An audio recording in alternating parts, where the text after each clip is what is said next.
नमस्कार, स्वागत है आपका 10 न्यूज में और दिन भर की तमाम खबरों के साथ मैं हूं आरती सिंह। खबरों की शुरुआत से पहले आप सभी मुजफ्फरपुर वासियों को दुर्गा पूजा की हार्दिक शुभकामनाएं।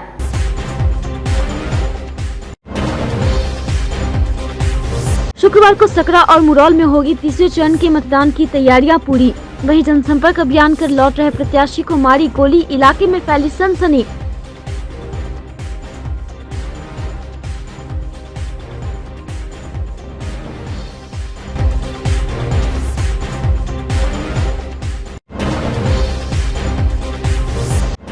कलश स्थापना के साथ शुरू हुआ नवरात्र महापर्व।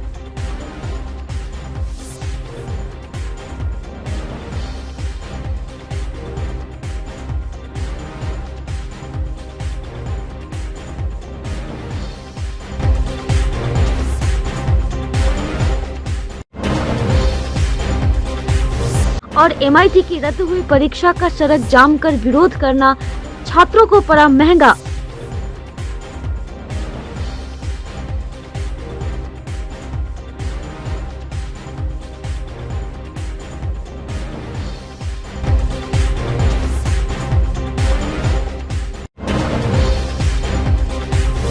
और अब खबरें विस्तार से। सकरा थाना क्षेत्र में जनसंपर्क कर घर लौट रहे रूपनपट्टी मथुरापुर पंचायत के पूर्व मुखिया सह मुखिया प्रत्याशी मनोज बैठा को बुधवार की रात बेखौफ अपराधियों ने गोली मार दी। गोली उनके बाह में लगी है, जिसके कारण वह बाल बाल बच गए। घायल मुखिया का इलाज SKMCH में चल रहा है। आपको बता दें कि सकरा और मुरौल प्रखंड में 8 तारीख को चुनाव होना है, जिसको लेकर प्रत्याशी जोर शोर से जनसंपर्क अभियान चला रहे हैं। इसी क्रम में मुखिया प्रत्याशी मनोज बैठा जनसंपर्क कर घर लौट रहे थे। इसी दौरान बाइक से आए 3 अपराधियों ने उन्हें रोक लिया और पिस्टल निकालकर ताबड़तोड़ गोली चलाने लगे, जिसके बाद वह जान बचाकर भागे, लेकिन उनके बाह में एक गोली लग गई, जिसके बाद उन्हें स्थानीय PSC पर ले जाया गया, जहां से बेहतर इलाज के लिए उन्हें मुजफ्फरपुर लाया गया है। वहीं परिजनों ने पंचायत चुनाव को लेकर चुनावी रंजिश की बात कही है। फिलहाल पुलिस पूरे मामले की तफ्तीश कर रही है। मामला है कि आज प्रचार का लास्ट दिन था। ये अपने प्रचार करके लौट रहे थे। लौटने के दरमियान 3 आदमी आया है। जैसे कि जानकारी मिली है, अभी बोलने की स्थिति में नहीं है, सीरियस में है, लेकिन जानकारी जो अगल बगल से लगी है, इनको कहा गया कि बैठ जाइए। इन्होंने कहा कि नहीं, मरते दम तक नहीं बैठेंगे। मैं जब लड़ा हूँ जनता के सेवा, पिछले बार भी किया हूँ, इस बार भी ईमानदारी से मैं सेवा करूँगा। तो कहा कि बैठिएगा कि नहीं बैठिएगा, आप वापस लीजिए। ऐसे परिस्थिति में इन्होंने कहा कि मैं नहीं बैठूँगा। यही कहते कहते उसने 3 आदमी था, ये अकेले थे। इसके बाद गोली चलाया है। गोली लगते हुए इनके बगल सीना से लगते हुए साइड से गया है, इनकी बाह में गोली लगी हुई है। एक्सरे में ये दिखा रहा है कि इसके अंदर गोली जो है वह लगा हुआ है। हम लोग ये सीरियस स्थिति में है। और इसके बाद जब उस पर गोली चली है, तो गोली के बाद ये अपनी जान चिल्लाते हुए भागे हैं, किसी तरह जान बचाकर अपने बगल में गांव में आए हैं।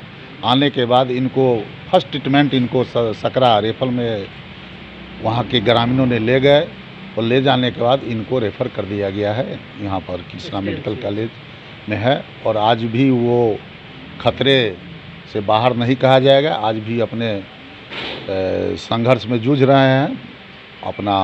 और आगे जो है, और डॉक्टर साहब की अब रिपोर्ट जो ही ये एक्सरे आ जाता है, उसके बाद जो भी होगा उसके बाद होगा। अभी जो वर्तमान पंचायत चुनाव लड़ रहे मुखिया पद से हमारे रूपनपट्टी मथुरापुर पंचायत से, अभी शाम का 7 बजे करीब में रूपनपट्टी से टहल कर आ रहे थे, जनता लोग से भेंट करके आ रहे थे। इसी बीच थतिया मोड़ और चौसीमा के बीच में एक मलंग स्थान है, वहाँ पे अज्ञात अपराधी आया है, उनको गोली मार दिया है। बाइक से थे अपराधी? जी, बाइक से थे, अपाची वाइट कलर का। कितने लोग थे? तीन था वो। 3 लोग थे? 3 लोग थे, एक बाइक पे। पुलिस के पास शिकायत गई है? जी, शिकायत गए है। पुलिस ने क्या कहा? पुलिस ने कहा हम लोग हॉस्पिटल गए, सकरा रेफरल हॉस्पिटल। उसके बाद थाना को इन्फॉर्मेशन किए, थाना लोग आए और बोले कि पहले जाओ मेडिकल जाओ और इलाज करवाओ। उसके बाद हालांकि फिर फ़ोन आया था हमारे, तो गया है जहाँ बाइक हमारा गिरा हुआ है, वहाँ पे भैया का जो बाइक था वो गिरा हुआ है, वहाँ भी पुलिस गया है और शायद कुछ सुराग मिला होगा। किसी पे शक है आपको? शक तो है, हालांकि पिछले बार भी मतलब हमारे ऊपर तो जानलेवा भी हमला हुआ था, घर पे भी हुआ था।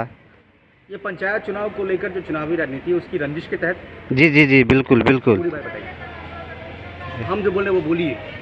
जी जी, वो आया था ना तो बोला था कि तुम बैठ जाओ नहीं तो अंजाम बुरा होगा, और वही जो तीनों अपराधी था वही, और इसके बाद गोली मतलब चला दिए। मुजफ्फरपुर में आईटीआई का ऑनलाइन एग्जाम कैंसिल होने पर छात्रों का गुस्सा फूट पड़ा। विभिन्न जिलों से आए छात्रों ने मुजफ्फरपुर पटना मुख्य मार्ग रामदयालु स्थित सेंटर के बाहर ही सड़क जाम कर प्रदर्शन करने लगे। सड़क जाम की सूचना मिलते ही सदर थाना की पुलिस दल बल के साथ मौके पर पहुंच गई और छात्रों को समझाने लगी।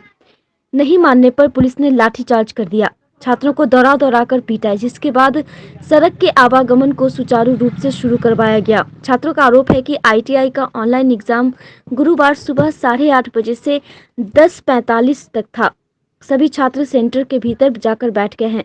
अचानक आधा घंटा बाद छात्रों को कहा गया कि एग्जाम कैंसिल हो गया है, जिसके बाद छात्र उग्र हो गए और सड़क को जाम कर दिया। परेशान हो चुके हैं। हर बार एग्जाम के डेट निकलता है, आज है एग्जाम, आने के बाद एग्जाम सेंटर कैंसिल हो जाती है।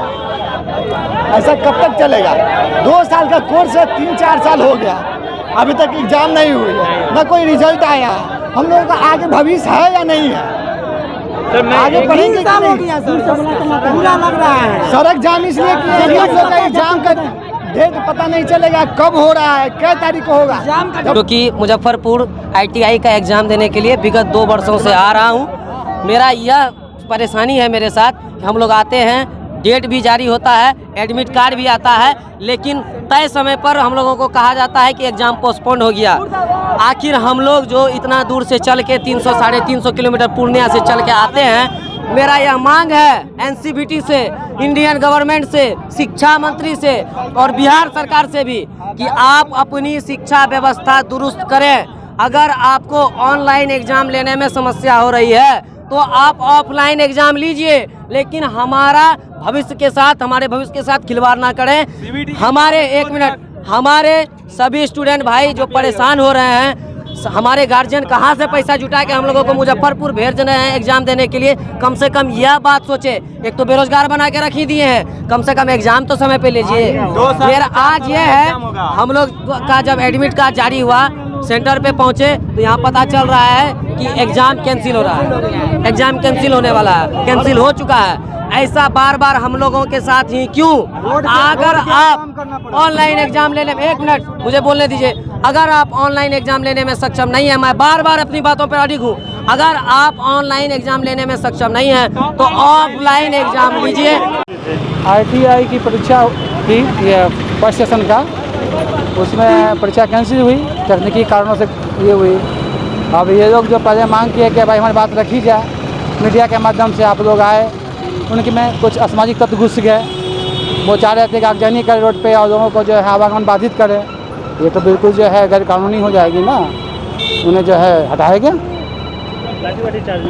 नहीं, थोड़ा बहुत पूरा क्या है, लाठीचार्ज नहीं करना पड़ा, पूरी तरीके से बिल्कुल साफ है, आवाजाही हो रही है, कोई दिक्कत नहीं है। हिंदू धर्म के पवित्र पर्वों में शामिल नवरात्रि की आज से शुरुआत की गई है। शहर के क्लब रोड स्थित देवी मंदिर, बंगलामुखी मंदिर सहित सभी मंदिरों और घरों में विधि विधान से माता दुर्गा का भक्तों ने हर्ष और उल्लास के साथ पूजा अर्चना की। दरअसल हिंदू धर्म के पावन त्योहार में शुमार नवरात्रि के पर्व का आज प्रथम दिन माता शैलपुत्री को समर्पित है। इसको लेकर नवरात्रि के प्रथम दिन पर्वतराज हिमालय की पुत्री माता शैलपुत्री के पूजन का विधान है। सुबह से भक्तों ने स्नान ध्यान करने के बाद कलश स्थापना कर माता का आवाहन किया। इस क्रम में भक्तों का शक्ति स्वरूपा मां दुर्गा के पूजन का ध्यान किया जाने के साथ शुरू हो गया। देवी मंदिर के पुजारी अमित तिवारी और गरीब स्थान मंदिर के महंत अभिषेक पाठक ने बताया कि देवी के इस स्वरूप को करुणा और स्नेह का प्रतीक माना गया है। घोर तपस्या करने वाली मां शैलपुत्री सभी जीव जंतुओं की रक्षक मानी जाती है। आज प्रथम दिन है, कहा भी गया दुर्गा सप्तमी ये श्लोक आता है, प्रथम शैलपुत्री चा द्वितीयं ब्रह्मचारिणी तृतीयं चंद्रघंटेति कुसुमांडेति चतुर्थम पंचम स्कंदमातेति षष्ठम कात्यायनीति च सप्तमं कालरात्रिति महागौरीश्च अष्टमं नवम सिद्धात्री च नौ दुर्गा प्रतिष्ठा। अर्थात कहने का प्रथम शैलपुत्री चा।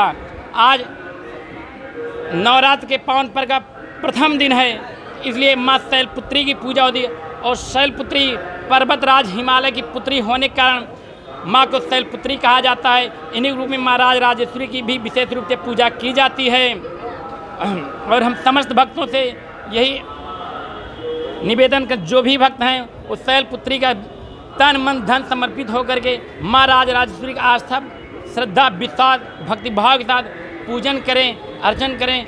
हम सब की माँ राजराजेश्वरी, हम सब की माँ शैलपुत्री उन समस्त भक्तों की समस्त मनोकामनाओं को पूर्ण करेंगी, धन धान्य सुख शांति समृद्धि की प्राप्ति करेंगी। और हम भी माँ से यही प्रार्थना करते हैं, हे माँ आपकी कृपा समस्त भक्तों पर बनी रहे, सभी भक्त सुखी हों, निरोगी हों, धन धान समृद्धशाली हों, सुखमय जीवन व्यतीत करें। नवरात्रा का शुभ दिन आज से शुरू है और प्रथम शैलपुत्री, आज माँ शैलपुत्री का पूजा होगा प्रथम दिन, और जो कि माँ को घी का भोग लगता है और बड़ा ही शुभनीय है। आज घी के भोग लगाने से जो है काल का कटित होता है, जो आने वाला काल होगा उसका कटित होता है। ऐसे तो माता आ रही हैं डोली पे, जा रही हैं हाथी पे, मतलब शुभ संकेत नहीं है, लेकिन हाथी पे जो जा रही हैं इसका कुछ कटित होगा। और यही है कि माँ को श्रद्धा से पूजा करें, मनाएं, रिझाएं माँ को, यही सबसे बड़ी बात है। वहीं अग्निशमन विभाग के अधिकारी गौतम कुमार ने बताया कि पूजा पंडाल को लेकर अग्निशमन विभाग के द्वारा गाइडलाइंस जारी कर दी गई है। इसका पालन सभी पूजा समितियों को करना होगा। साथ ही दमकल विभाग से सभी पूजा समितियों को आदेश भी लेना होगा। हाँ, दुर्गा पूजा पंडालों के लिए हमारे मुख्यालय से एक बहुत लंबी चौड़ी एक निर्देश आया गया अभी फ़िलहाल। जैसा कि आप लोग जान रहे हैं कि 2001 नया फायर सर्विस रूल भी लागू हुआ है अभी 2021 में, तो उसमें दुर्गा पूजा लेकर विशेष रूप से सावधानी के तौर पे निर्देश दिया गया है, जो कि हम लोग 1-2 से 2 दिन में उसको निकालेंगे। उसमें पहला ये है कि कोई भी आप पंडाल कहीं पे बना रहे हैं तो सबसे पहले आपको एक ये लिस्ट बना हुआ है, उस लिस्ट को चिपकाना होगा। घोषणा पत्र होता है, उस घोषणा को बनाना होगा, चिपकाना होगा आपके मेन गेट के आगे एक बड़े ऐसा बोर्ड में लगा के कि ये चीज़ हमारा जो फायर बताया गया है उसका हम लोग अनुपालन कर रहे हैं। तो वो घोषणा पत्र हम सभी पंडाल को देंगे। उसी में सारा चीज़ लिखा हुआ है कि आपको कैसे वायरिंग करना है, कैसे कितना दूरी बिजली के तार से, आपको क्या क्या एक्सटिंग्विशर वहाँ रखना है।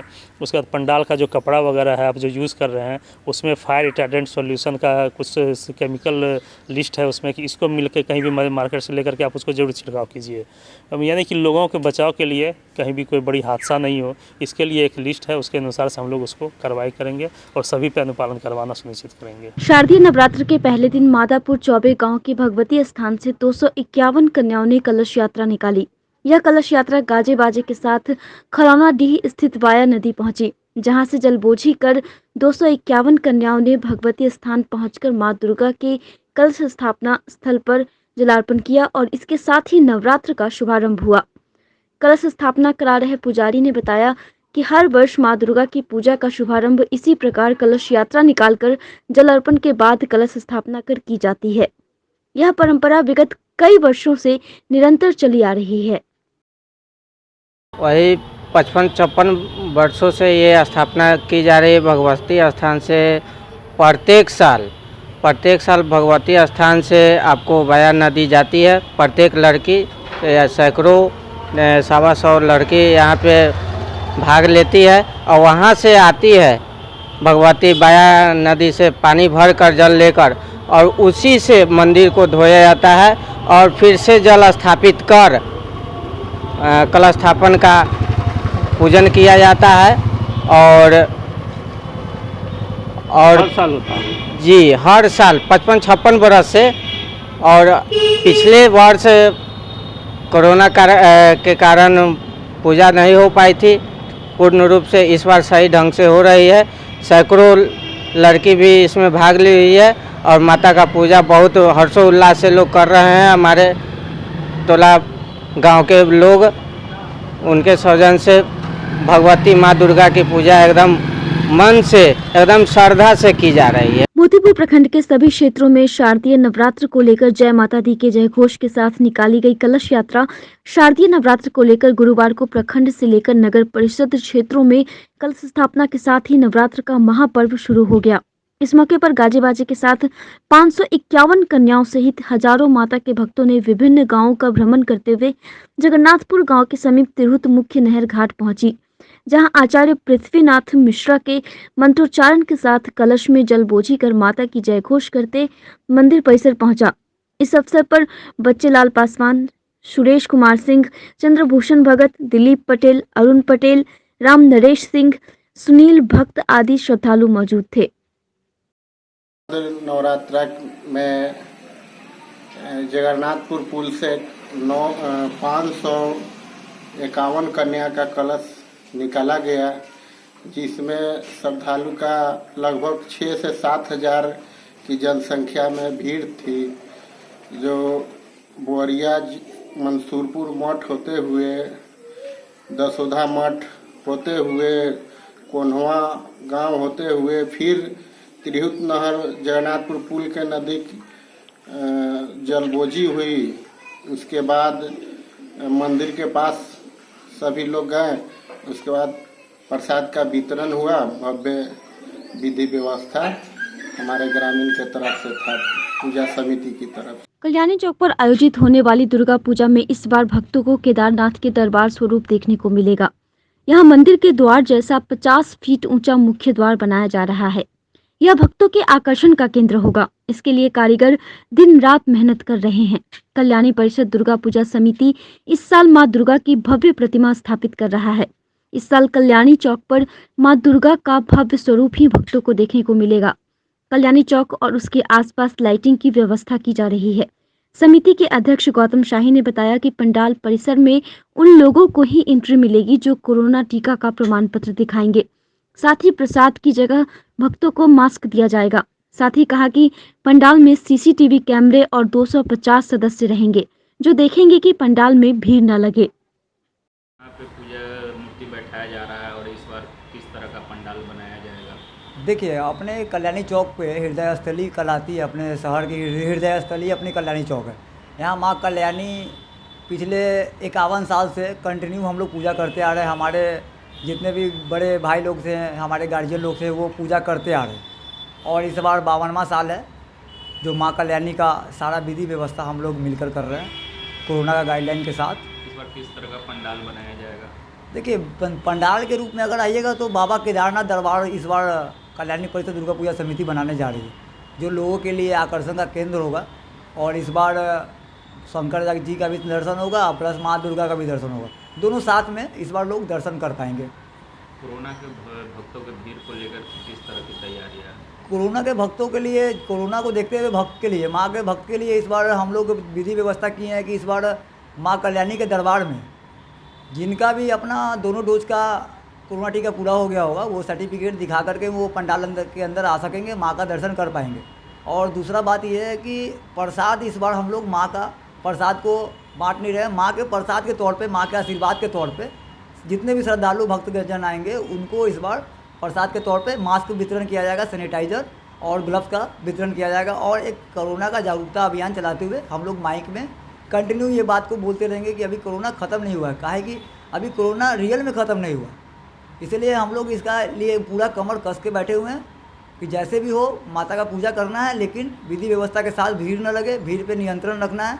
हमारा 250 वॉलंटियर रहेगा जो पूरे कल्याणी चौक से लेकर पंडाल परिसर में रहेंगे। वो टोटल का टोटल एक एक बात पे नज़र रखेंगे। और व्यक्ति विशेष 20 आदमी के हाथ में वॉकी टॉकी होगा, जिससे हर एक गतिविधि पे नज़र रखा जाएगा कि कहीं पे भी कोई तरह का चूक ना हो। माँ का पूजा है, कोरोना है और अपने शहर की बात है। मुजफ्फरपुर में एक बार फिर गैस सिलेंडर में आग लगने से लगभग 2 घर जलकर खाक हो गए। अगलगी की घटना कांटी और सकरा थाना क्षेत्र में घटी। गुरुवार को कांटी थाना क्षेत्र के रतनपुरा में महेश दास झोपड़ी नुमा घर में खाना बना रहा था, तभी अचानक से गैस रिसाव होने लगा। इसका पता घर के लोगों को नहीं लगा। कुछ ही देर में आग की तेज लपटों ने सिलेंडर को अपनी चपेट में ले लिया। अफरा तफरी का माहौल बन गया। सभी लोग फौरन घर से चीखते चिल्लाते बाहर भागे। शोर सुनकर आसपास के काफी लोग जमा हो गए। आग ने पूरे घर को अपनी चपेट में ले लिया। गनीमत यह रही कि सिलेंडर विस्फोट नहीं हुआ। स्थानीय लोगों ने पानी और बालू मिट्टी फेंककर काफी हद तक आग पर काबू पा लिया। तब तक फायर ब्रिगेड की वाहन भी पहुंच गई। शीघ्र ही आग की तेज लपटों को ठंडा कर दिया। तब जाकर लोगों ने राहत की सांस ली। इस दौरान महेश दास के घर में रखा अनाज, कपड़ा और कुछ रुपए समेत अन्य सामान जलकर खाक हो गए। इधर सकरा थाना क्षेत्र के कुतुबपुर में भी एक घर में खाना बनाने के दौरान गैस सिलेंडर से रिसाव होने के कारण आग लग गई। हालांकि स्थानीय लोगों ने सूझबूझ दिखाते हुए फौरन सिलेंडर को बाहर फेंक दिया, मिट्टी डालकर आग बुझा दिया। इससे कोई बड़ा हादसा नहीं हुआ। आपको बता दें कि पिछले कुछ दिनों से मुजफ्फरपुर में गैस सिलेंडर से लगने वाली आग की घटनाओं में काफी वृद्धि हुई है, जिसे लेकर अग्निशमन विभाग के अधिकारी गौतम कुमार ने बताया कि इंडियन कंपनी के सिलेंडरों में ही आग लगने की घटनाएं हो रही हैं। इसे लेकर फायर डिपार्टमेंट कंपनी के बॉटलिंग प्लांट में जांच करेगी। लगा है हुआ ये बार गैस लिए कसने गए, चेक किए तो पकड़ लिया है आग। आजे लिए थे। फर्स्ट कनेक्शन ना फर्स्ट नहीं था, माने ये बार आया है टंकी अथी से, कांटी से। वो कहाँ से लिया थे? कांटी से आया है। नया था सब चीज। हाँ। खाना वाना बना रहे थे क्या? नहीं, कस रहे थे, चेक किए थे, तले पकड़ लिया है यार। खाना वाना बन गया था। सूचना मिली है कि हरिहर दास के घर में गैस सिलेंडर से लीकेज हुआ, जिसके कारण घर में आग लग गया। और यह सब सरकार का कमजोरी है। जो घटिया किस्म का गैस रेगुलेटर, पाइप, सिलेंडर वितरण किया गया है। आज ही उसका प्रथम बार जलाया है, जिसमें रेगुलेटर लीकेज मिला और उससे आग लग गया, जिसके कारण वो गरीब का पूरा घर जल के नष्ट हो गया। यही सरकार का कमजोरी है। लूट खसोट चल रहा है। जो बीपीएल लोग को ठग के 500 रुपया, 1000 रुपया ठग लिया और नकली सामान, चूल्हा, गैस, रेगुलेटर। गाड़ी भी आई थी, वो भी पर फेल रही। दमकल तो थाने का बहुत ही बिल्कुल खराब है और दूसरा दमकल आ रहा है, बराऊ से बात हुई है। कितना का नुकसान हुआ? लगभग 30-40 हज़ार का नुकसान तो हो ही गया। अनाज उनाज था उसमें, कपड़ा लता वगैरह सब था, गरीब आदमी का, झोपड़ी का। सहायता करवाने की कोशिश कर हम लोग प्रयास कर रहे हैं, अंचल अधिकारी से उसको प्रयास करके जहां तक मुआवजा हो दिलाएंगे। काटी खुर्द गांव में आग लगी थी सुबह में। गैस सिलेंडर में लीकेज के कारण वो घर में आग लग गया और वो जो घर में सारा सामान था एक घर के आदमी का, वो जल के नष्ट हो गया। उसी में जो उनका सारा घरेलू सामान था उसका नुकसान हुआ है। सर, लगातार घरेलू गैस के कारण आग लग रही है, उसको लेकर के विभाग कितना गंभीर है और आगे क्या कार्रवाई करेगा? हाँ, इधर मुजफ्फरपुर में हम लोग देख रहे हैं पिछले काफ़ी दिन, एक महीने से काफ़ी गैस के सिलेंडर में आग लगी है। अभी हाल में ही लगी थी यहाँ पे, आप देखे होंगे भगवान सदर के अंतर्गत, और अभी भी लगी है। और एक ही, जैसा देख रहे हैं हम लोग, एक ही सिलेंडर कंपनी का खासकर है। अभी भी जो आग लगी हुई है कांटी में, वो इंडियन कंपनी की है। बार बार इसकी शिकायत हो रही है। कुछ दिन पहले यहाँ 4 लोग जल के मर गए थे, माँ बच्चे समेत। उस पर भी मानवाधिकार आयोग ने संज्ञान लिया। तो काफ़ी ज़्यादा घटना हो रही है। तो इसमें जो है कंपनी के विरुद्ध कुछ ठोस कार्रवाई करने की ज़रूरत है। हमारे तरफ से भी हम लोग की तरफ से जो करने का होगा हम लोग करेंगे, और ऊंचे लेवल पे भी कुछ करने की यहाँ पे आवश्यकता है। शुक्रवार को तीसरे चरण में मतदान को लेकर गुरुवार को ईवीएम का वितरण किया गया। इससे पूर्व जिलाधिकारी प्रणव कुमार और एसएसपी जयंत कांत ने मतदान कर्मियों को भयमुक्त मतदान कराने को लेकर आवश्यक दिशा निर्देश दिए। इस दौरान एसडीओ पूर्वी Gyan Prakash, DSP Manoj Kumar Pandey, BDO, CO, थानाध्यक्ष सहित कई अधिकारी मौजूद थे। शांतिपूर्ण और निष्पक्ष चुनाव को लेकर जिला प्रशासन ने सारी तैयारियां पूरी कर ली हैं। प्रखंडों में सेक्टर दंडाधिकारी और पुलिस पदाधिकारी की प्रतिनियुक्ति की गई है। साथ ही sector, cluster, zonal, super zonal दंडाधिकारी एवं पुलिस पदाधिकारियों, प्रखंड, अनुमंडल, जिला स्तरीय नियंत्रण कक्ष में 24 घंटे पदाधिकारियों व कर्मियों की प्रतिनियुक्ति की गई है। मतदान केंद्रों को उनके भौगोलिक स्थिति के आलोक में गश्ती दल सह ईवीएम एवं मतपेटिका संग्रह दल से संबद्ध किया गया है। प्रत्येक गश्ती दल सह ईवीएम एवं मतपेटिका संग्रह दल में एक दंडाधिकारी की प्रतिनियुक्ति कार्मिक कोषांग द्वारा की गई है। जिलाधिकारी प्रणव कुमार ने बताया कि मतदान की प्रक्रिया पर निगरानी रखने के लिए पंचायत स्तर पर सेक्टर दंडाधिकारी, पुलिस पदाधिकारी की प्रतिनियुक्ति की गई है। सभी को अपने प्रभार के मतदान केंद्रों के बारे में प्रत्येक 2-2 घंटे पर मतदान की गतिविधियां व मतदान का प्रतिशत या अन्य विशेष सूचना यदि कुछ हो तो जिला नियंत्रण कक्ष, अनुमंडल नियंत्रण कक्ष को देंगे। जी बिल्कुल, जैसा कि आपको मालूम है कि सकरा और बरियारपुर थाना क्षेत्र में कल पंचायत चुनाव है। उसी चुनाव के आसन्न चुनाव को देखते हुए स्वच्छ, शांतिपूर्ण और निष्पक्ष चुनाव सुनिश्चित कराने हेतु जवान है उनके सहयोग से फ्लैग मार्च कराया जा रहा है। एरिया डोमिनेशन का किया जा रहा है। सकरा में जो पंचायत चुनाव है कल, उसकी तैयारी की भी समीक्षा आज की गई और पोलिंग पार्टी ऑलरेडी डिस्पैच की जा चुकी है। आज हम लोग पेट्रोलिंग पार्टी और फोर्स को यहाँ से डिस्पैच कर रहे हैं। इनके माध्यम से EVM वगैरह भी रवाना किया जाएगा। तो सारी तैयारी काफ़ी अच्छी है और हमारे और SSP के द्वारा सभी लोगों से पर्सनली बात करके डायरेक्शन दिए गए हैं कि शांतिपूर्ण तरीके से निष्पक्ष वातावरण में बिल्कुल ये मतदान की प्रक्रिया संपन्न हो। तो सारी तैयारियां बेहतर हैं और बेहतर तरीके से कल इलेक्शन हो। नागरिक मोर्चा के संस्थापक महासचिव मोहन प्रसाद सिन्हा के द्वारा राज्य निर्वाचन आयोग को भेजे गए आवेदन के आलोक में जिला पदाधिकारी सह जिला निर्वाचन पदाधिकारी प्रणव कुमार को आवश्यक कार्रवाई करने का निर्देश उप सचिव दिनेश कुमार के द्वारा दिया गया। आपको बता दें कि मुजफ्फरपुर नगर निगम महापौर चुनाव को रद्द करने, नोट फॉर वोट मामले और नगर निगम में व्याप्त भ्रष्टाचार की जाँच करने की मांग राज्य निर्वाचन आयोग से नागरिक मोर्चा के द्वारा किया गया था। राज्य निर्वाचन आयोग ने जिलाधिकारी को आवश्यक निर्देश दिया है। निर्वाचन आयोग द्वारा अभी आज नागरिक मोर्चा को पटना से एक पत्र भेजा गया है बाई डाक के द्वारा, जिसमें चुनाव आयोग के उप सचिव दिनेश कुमार द्वारा यह पत्र मुझे प्राप्त हुआ, जिसमें यह लिखा हुआ है कि आपके पत्र के आलोक में जिला पदाधिकारी को जो आपने शिकायत की है उसकी जांच कराने का दिशा निर्देश मुजफ्फरपुर जिला पदाधिकारी सह निर्वाचन पदाधिकारी को दिया गया है। उसकी प्रतिलिपि मुझे भी भेजी गई है नागरिक मोर्चा को। इसके लिए मैं चुनाव आयोग के प्रति आभार व्यक्त करता हूं और आशा करता हूं कि भविष्य में मेयर का चुनाव एक खेल न बन जाए, पैसों का खेल। इसलिए वार्ड पार्षद के चुनाव के साथ ही मेयर का चुनाव कराया जाए। गुरुवार को उड़ीसा के राउरकेला की रहने वाली अनीता देवी राउरकेला फैमिली कोर्ट के दो बार भेजे गए वारंट के बाद भी सकरा थानाध्यक्ष द्वारा उनके पति मुकेश कुमार की गिरफ्तारी नहीं किए जाने को लेकर IG से लेकर SSP तक न्याय की गुहार लगाती नजर आई।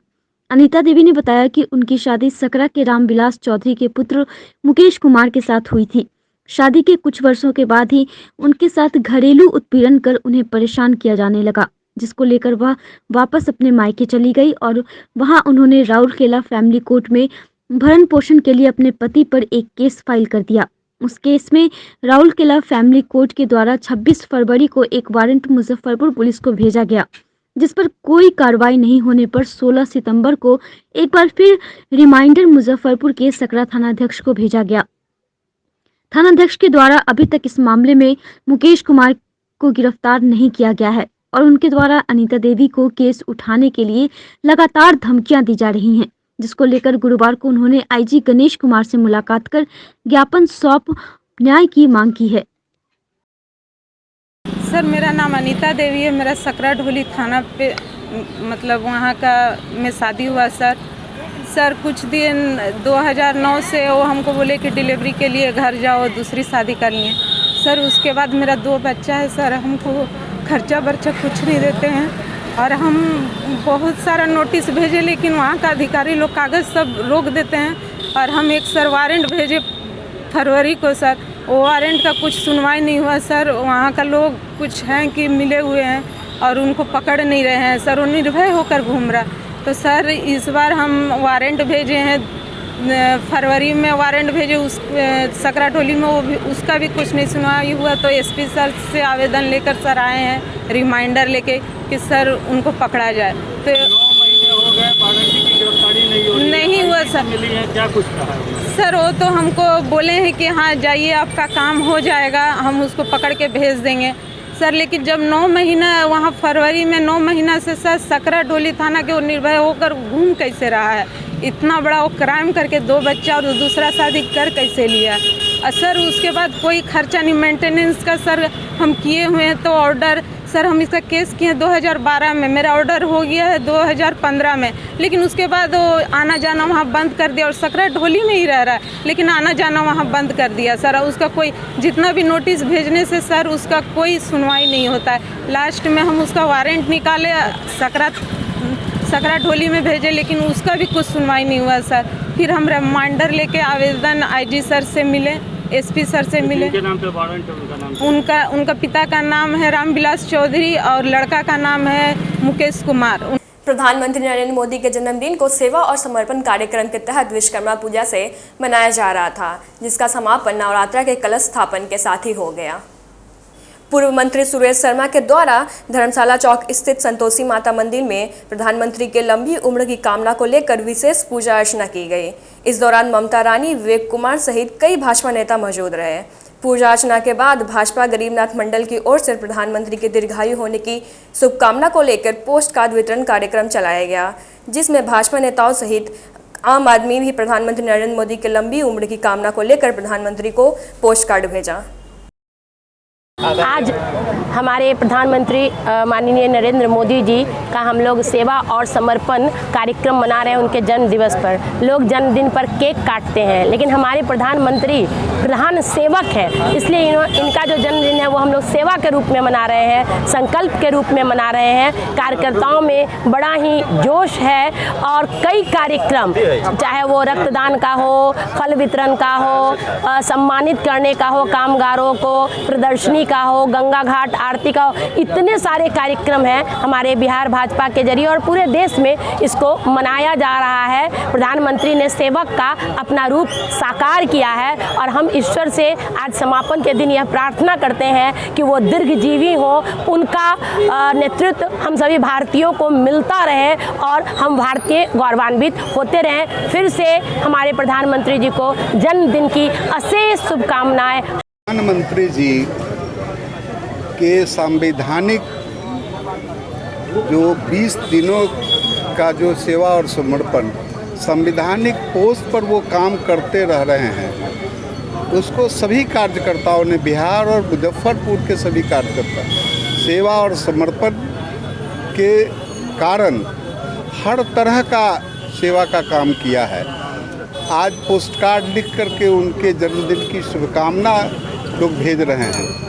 गरीबों को अन्न दिए हैं, हॉस्पिटल में जाके फल दिए हैं और जो कोविड वॉरियर थे, डॉक्टर थे, नर्सें थी, उनका सम्मान किए हैं। सफाई का काम हर शहर में लोग किए हैं, इसलिए कि उनका यह 20 वर्षों का कार्यक्रम सेवा और समर्पण के रूप में कार्यकर्ता मना रहा है और हम लोग ईश्वर से प्रार्थना कर रहे हैं कि हमारे ऐसे यशस्वी प्रधानमंत्री जी दीर्घायु हों और यह भारतवर्ष विश्व गुरु बने।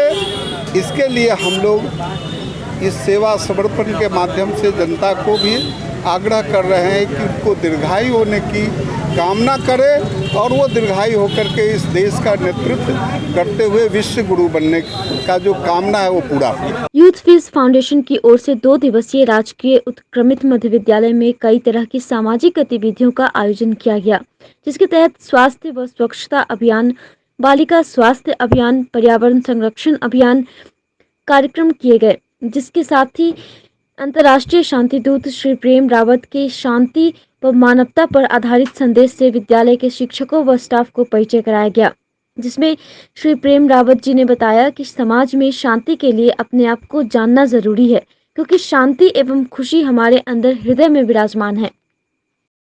आज की खबरों में बस इतना ही। जाने से पहले आप सभी शहरवासियों को नवरात्रि की हार्दिक शुभकामनाएं। नमस्कार।